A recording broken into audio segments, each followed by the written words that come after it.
Hi, this is D.Petersen. I've got a Victorian mahogany sideboard here. It's about 1870, 1880. It's being improperly stored. I've done major work on it already. One of my major problems here is that it's always really important to store stuff like this properly. How it was looked after, I just got this piece put back together, was lots of number 10 screws, big steel screws, and metal brackets holding it all together. So I filled all the holes. I've removed the brackets and re-glued it, re-blocked it with stuff that looks like original blocking, so it's back to being what it's supposed to. But this is my biggest obstacle right here. If you want to come and look at this, come over here, man. If you stand back here, see when the door sits flush to the edge here, this is how much the door shrunk. So when the door sits in where the hinge is supposed to sit right here, it doesn't line up for the door hardware, which is this stuff here. There's your door hardware. This sits on the back of the drawer here, and this sits in the cabinet. So when the drawer closes, it lines into these holes and locks into place. So because this is sitting here and this is sitting in 3/8 of an inch, it won't line up. It's impossible to make the hardware work.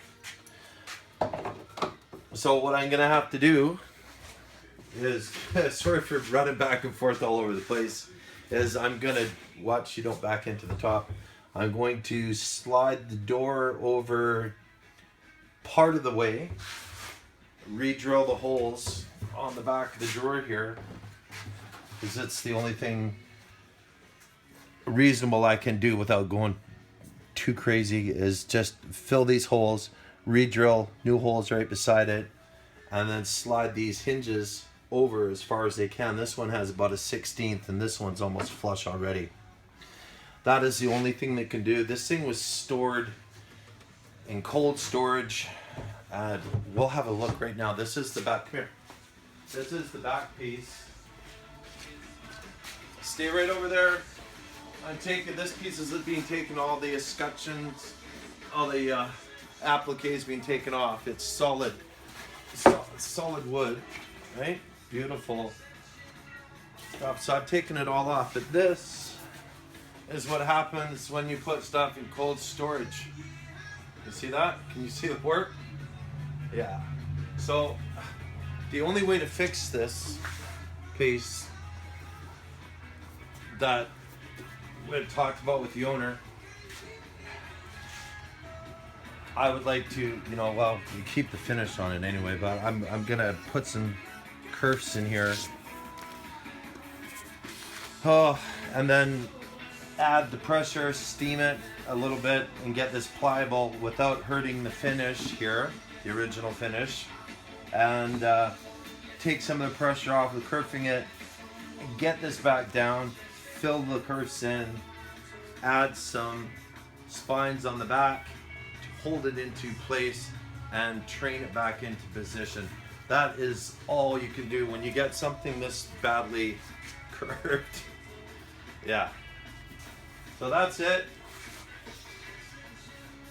Anyway, this is another project for another day. So yeah, that's where I'm a little frustrated that I have to pull all this apart again. I overlooked the fact that the doors were, that they had shrunk over 3/8 of an inch. So I got my work cut out for me, and I've finished everything. That was a big problem on this piece. All the insides of the drawers were all raw. So if you look in here now, everything is shellacked. Everything is sealed. This has sat in my shop for months, acclimatizing. It's 72 degrees in my shop almost all the time. So everything is back, shellacked everywhere, so it's not going to shift and pop anymore. Cleaning up the hardware. This is another look here. See how dark this is here? This just corrosion, moisture, That's what that looks like. So I just brushed it over with some fine steel wool, clean it up a bit. You know, I just said this piece deserves it. It was built by masters, and it needs to be preserved. And that's what we're going to do. And that's what I do. And you will see pictures of this in 3 or 4 more days. I'll put back together, and then I'll get the curving done. And then you'll see that in 3 or 4 days. Thank you. Bye.